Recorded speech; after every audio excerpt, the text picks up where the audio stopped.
زين والبرود؟ هو من الشخص البارد؟ الشخص البارد هو إنسان كان يهتم وينفعل ويعاتب، شاف الموضوع ما بفايدة قرر يسكت ويبرد. الناس ما تعرف أن البرود هو ردة فعل مو طبع، هو نتيجة، هو نوع من المقاومة. آخر حل يلجأ له الإنسان أنه يكون بارد. ليش؟ لأن حس الحرقة والانفعال بعد ما تجيب نتيجة. هي قاعدة، من يحترق كل شيء بقلب الإنسان يبقى يقاوم الدنيا ببرود.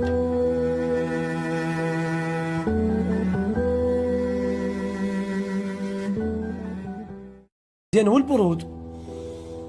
هو من الشخص البارد؟ الشخص البارد هو إنسان كان يهتم وينفعل ويعاتب، شاف الموضوع ما بفايدة قرر يسكت ويبرد. الناس ما تعرف أن البرود هو ردة فعل مو طبع، هو نتيجة، هو نوع من المقاومة. آخر حل يلجأ له الإنسان أنه يكون بارد. ليش؟